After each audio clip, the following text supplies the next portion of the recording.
Hey, it's Camo, and I'm not a doctor, but I play one on TV. Welcome to the Nashville Access Facebook show with me, presented by Solis North Gulch Apartments. I'm here on location this time with my friend Dr. Lee Bryant from Allergy and ENT Associates. Thanks for letting us into the office today. Thanks for coming to visit today.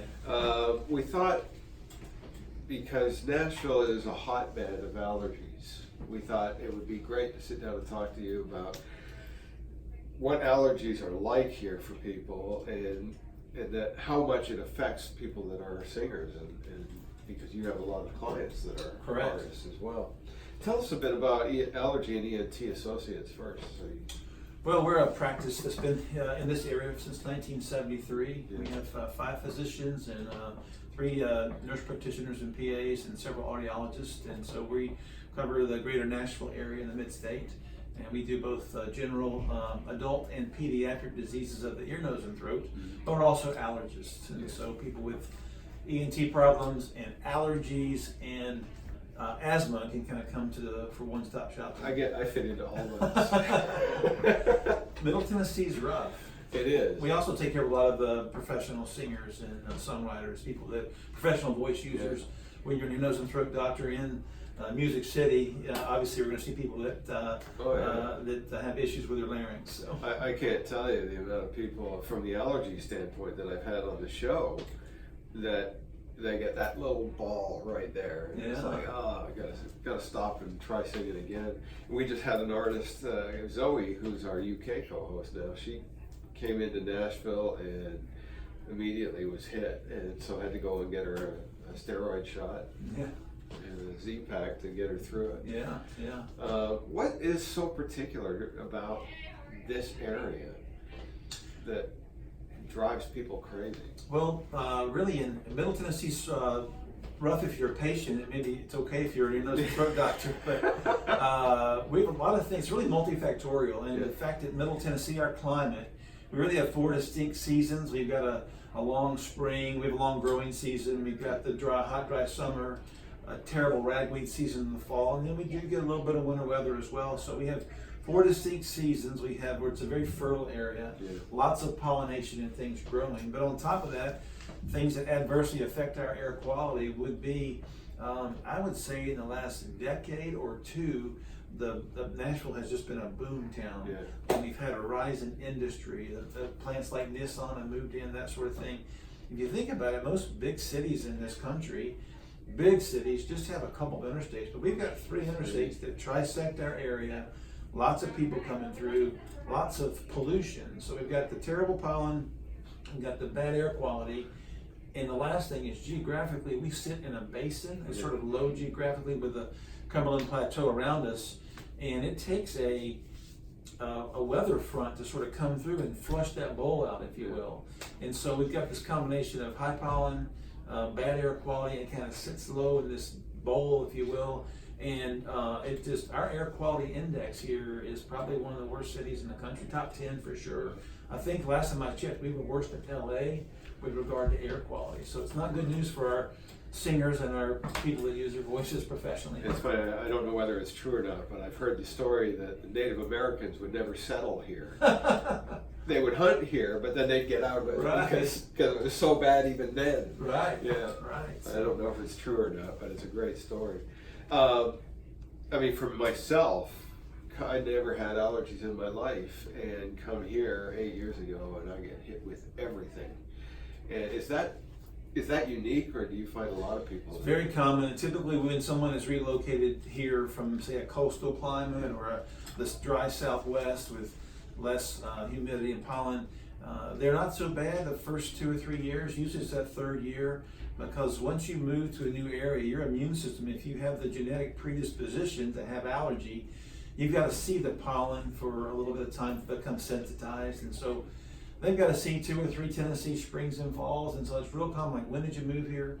And they'll be like, well, about 3 years ago, and they show up pretty miserable. I think that's about what it took me, about 2 years before I started. It's consistent. Because it didn't even occur to me that, the first time I'd flown, because I moved here from England, the first time I'd flown after that didn't have a problem. But then when I flew a few years later, it was like somebody stuck knitting needles into my ears and jammed them because it was so painful. Terrible. Yeah. That's really common. How do artists that you've treated, is this an ongoing issue? Do they have to come and be treated constantly for things, or do you do a few different treatments? If they have ongoing issues with recurrent sinusitis or chronic sinusitis, that's obviously can become a surgical problem. And then if they have environmental allergies, there's really 3 ways we can treat allergies. One is avoidance measures, try to avoid the dust mites and avoid the moldy areas. 2 would be medical therapy, and I tell them that medical therapy just treats symptoms. It doesn't cure anything. There's a lot of the over-counter stuff. They work great, but they're just gonna treat the symptom complex. And because when we have a reaction to pollen, it's an overreaction of our immune system to things that aren't harmful for our body, such as, just pollen. It's not a virus, not a bacteria, but we're overreacting. And in doing so, it drags our immune system down, much like stress or sleep deprivation. I tell patients, your fatigue is from your immune system just constantly fighting. So most of your medical therapy that you buy over the counter we prescribe is to treat the symptoms. When the pollen interacts with the immune system, a whole cascade of chemical reactions take place. And I won't go into the detailed immunology, but ultimately there's a cell called the mast cell that lives in our skin, in our sinuses, in our lungs, in our larynx. And that cell will release chemicals that do damage. Those chemicals can be antihistamines, and they can be leukotrienes. So the medicines that we prescribe, the antihistamines like Claritin and Ragweed, those fight the histamine release. And the medicine called Singulair is an anti-leukotriene. It fights leukotriene release, but they're all throwing water on the fire which is already burning. So the 3rd tier of treatment would be immunotherapy, where we actually test your skin, determine what you're allergic to, and if we give you pollen in low doses on a regular basis, we can effect desensitization of the immune system. For instance, ragweed's only here in the fall in Tennessee. Late August it blooms through the first frost. And if you see ragweed every fall, it hammers you.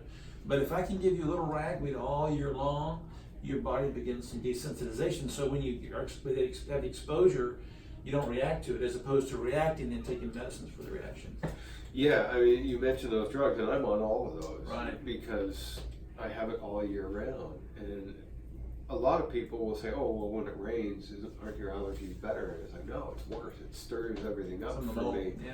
So I have it all year round. So I'm on a Singulair, and I'm on Flonase Sensimus, which you recommended, and that stuff is good stuff. It's really great.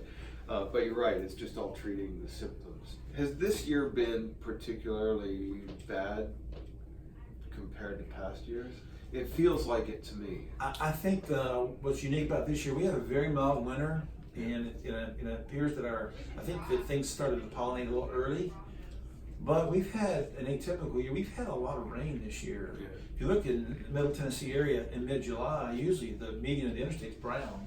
Everything's still green. We had twice the normal amount of rainfall in June, so typically the pollen count rises in March and April and May, and then starts to tail off. But we've had so much rain in June and in July that I think things are still, we've gone from the tree season right into the summer grass season. Yeah, last year didn't seem too bad for me. It wasn't as bad. But this year it's just been unrelenting. It's been awful.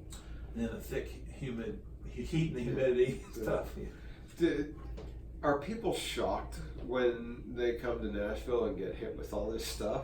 Yeah, they are, and like I say, people that relocate here, and a lot of singers that come in that may not live here but are based out here professionally, they struggle. Is there anything people can do to, if they're moving here or coming here on vacation, can they start taking antihistamines and stuff ahead of time to kind of soften the blow? For sure. The over-the-counter medicines like the nasal steroid sprays, really, if they start those ahead of time, that's a little bit preventative, the steroid in the nose, and then take the antihistamines when they arrive. And then think about things like just simply saline flushes. Now the saline sprays that come in a can that are aerosolized, if you're going to be outside at CMA Fest or wherever, come in and flush that nose out, get some of that pollen load out, and that makes a big difference. I like the saline sprays that come in a can. The ones that are in the squirt bottles, same thing, but when you release that bottle, it refluxes contents back in there, and if it gets contaminated from nasal bacteria, you're sort of re-inoculating your nose. So those squeeze bottle saline sprays have preservatives, which are a little bit irritated, but the sprays that come in cans are aerosolized one-way valve, so they can't get contaminated, so they can leave the preservatives out, and they're more of a pure saline flush.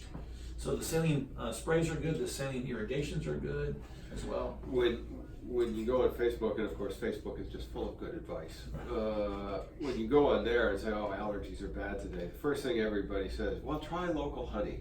Yeah.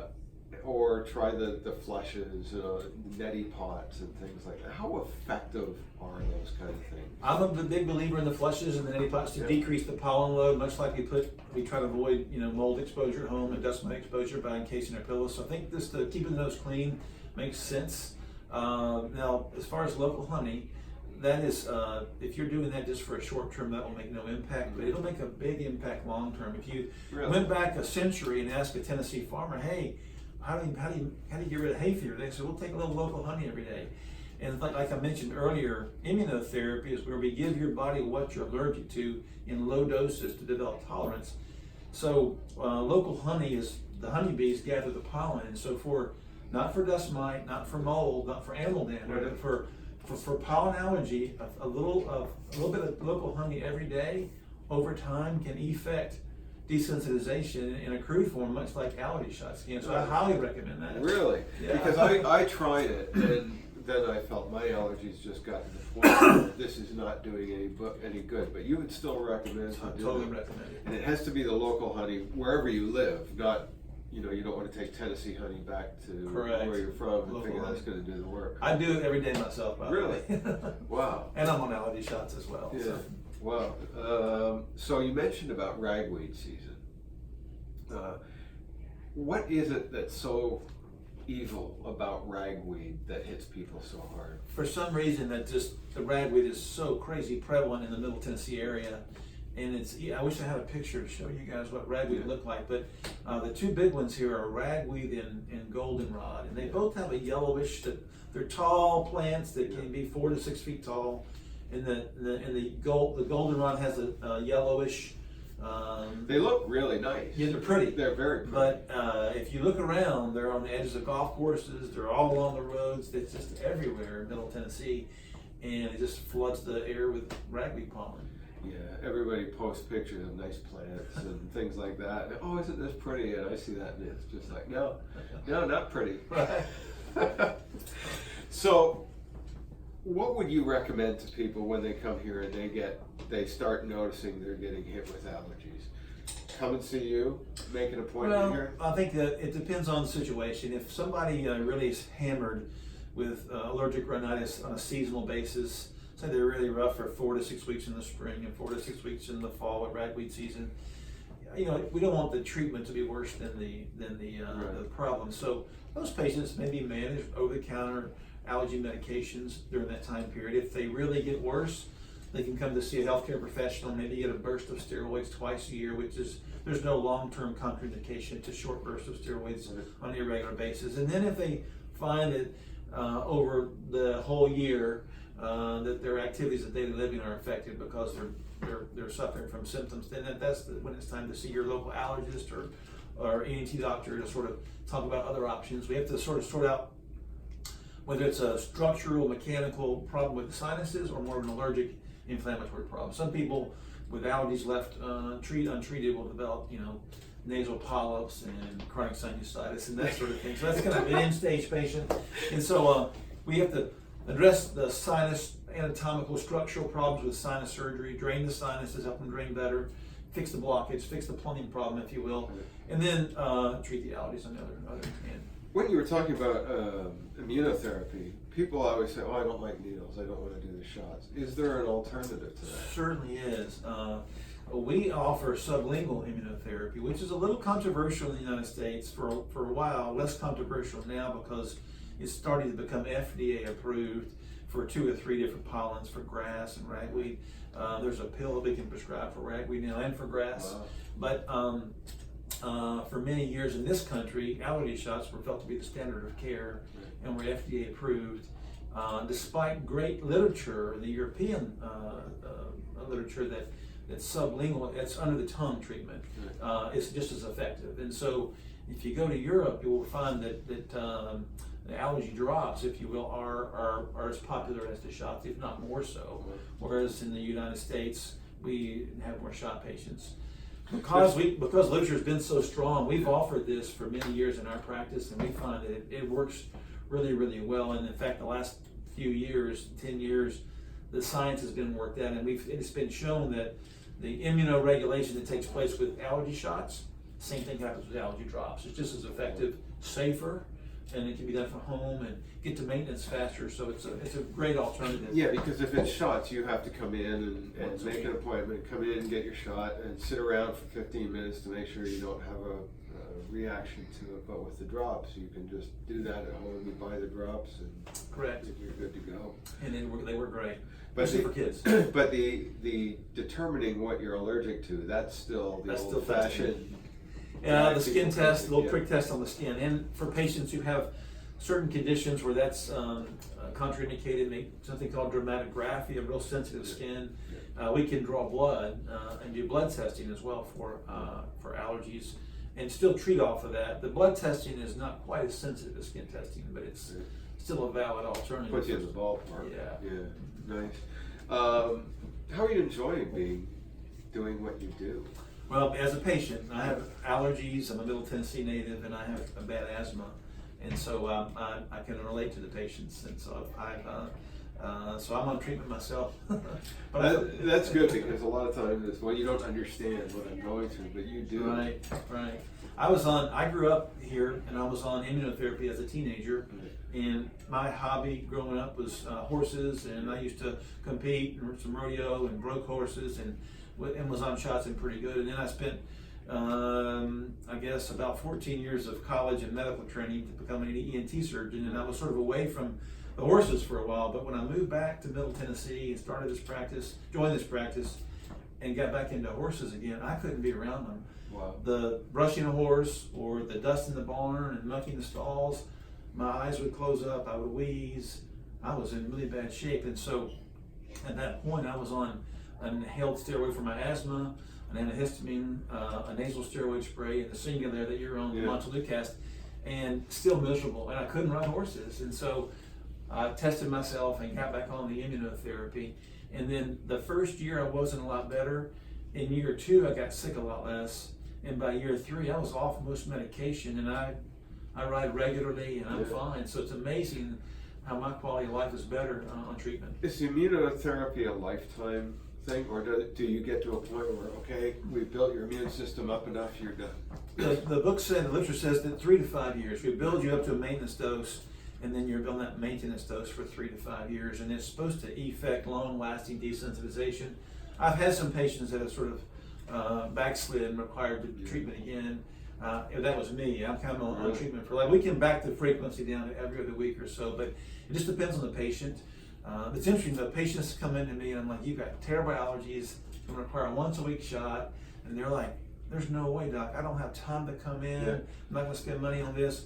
I'll say, hey, give me a year, and if you're not happy, you can fire me, but give me 1 year. Right. And those same patients that were really reluctant to undergo treatment, 3, 4, 5 years down the road, when I'm like, it's time to quit therapy, they're begging me, no, doc, I'm not going back there, I'm not getting off these shots, I feel too good, so it's kind of fun.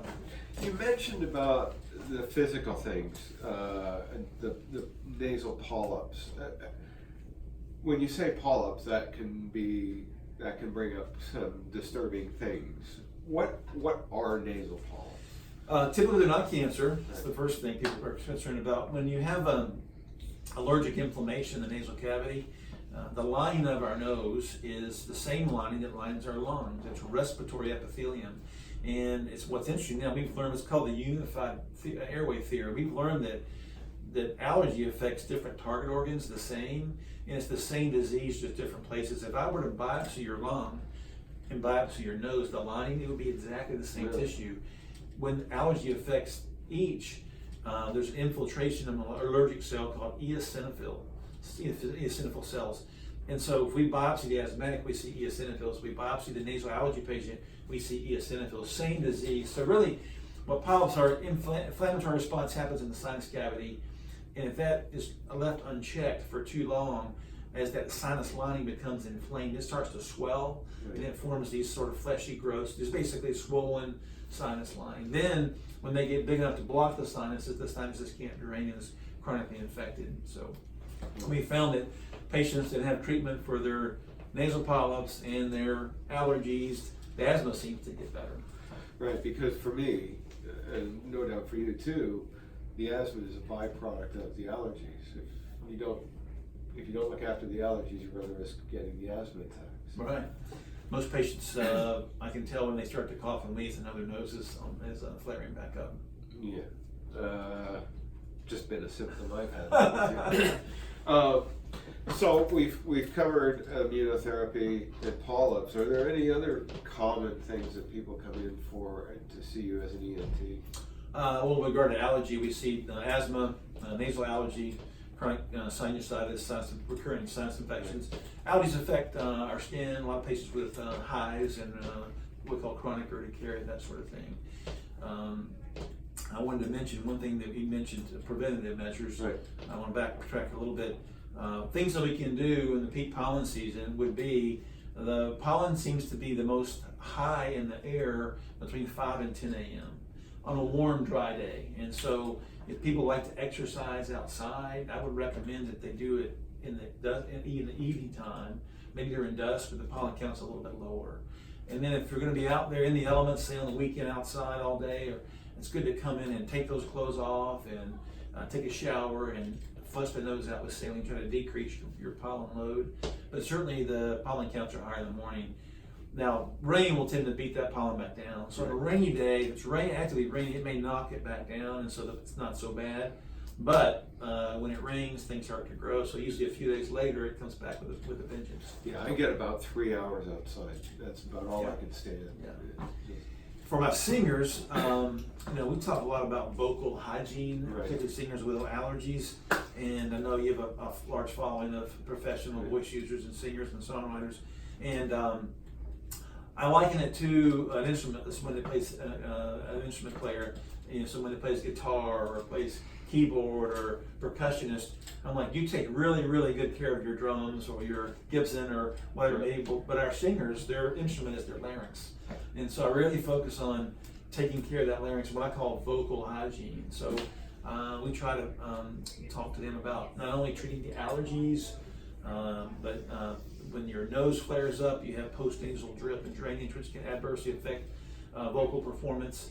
Also, acid reflux from below, and so we talk about trying to cut back on excessive caffeine and alcohol use, and eating healthy, and eliminating acid reflux, and just staying really well hydrated for our singers. And so, many of my singers are on Mucinex, which is a mucus thinner, every day. I stress on their buses when they're traveling to make sure there's an air purifier, make sure that we regularly check for mold on the bus,